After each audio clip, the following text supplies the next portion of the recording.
हा कसं नियोजन केलेलं आहे सगळं? बाबांनी आदरणीय बाबांनी बोलले की जे आरोपी आहेत खुनातले, त्या आरोपीची मानसिकता खराब झाली त्यांना मारल्यामुळं. पण ही सगळी अपुरी माहिती त्यांच्याकडे असल्यामुळं ते असं बोलले. खरी माहिती अशी आहे की खंडणीसाठी ते आरोपी सगळे मस्साजोगच्या प्लॅन्टवर आले होते आवादाच्या. त्यांनी आमच्या गावातील दलित बांधव अशोक सोनवणे याला मारहाण केली, काठ्याने मारलं. त्याचे CCTV फुटेज आपल्याकडे आहेत. हा पुरावा आपण त्यांना दाखवायला घेऊन जाणार आहोत. आणि अशोकनं पण मग ह्यांचा खूनच करायला पाहिजे होता का, चापट मारली किंवा लाकडाने मारलं म्हणून. तर तसं न करता त्यांनी जे प्रतिनिधी होते गावचे संतोष अण्णा देशमुख यांना कॉल केला. संतोष अण्णा तिथे गेल्यानंतर त्यांना पण तेच करण्यात आलं. त्यांना पण गचंडी करण्यात आली. मग तुम्ही गावात आलात, तुम्ही चुकीचे कामं करायलात, तुम्ही खंडणी मागायलात.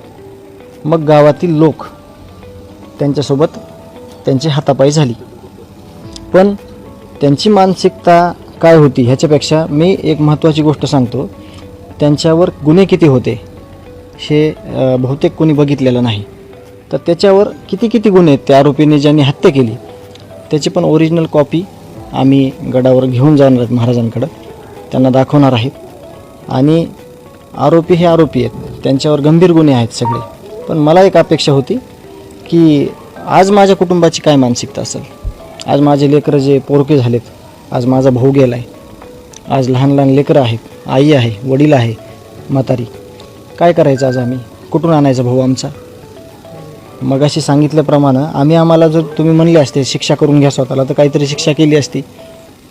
पण अतिशय चुकीच्या पद्धतीनं त्या आरोपीचे जे गोष्टी सांगण्यात आलेल्या आहेत त्या चुकीच्या सांगितल्या गेल्यात. ज्या अचूक आहेत त्या आमच्याकडे आहेत.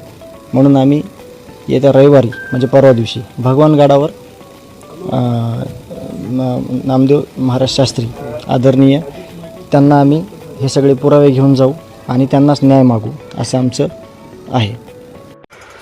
नवीन घडामोडी पाहण्यासाठी आजच आम्ही मुंबईकर 24 तासला लाईक करा, सबस्क्राईब करा आणि अपडेट राहा.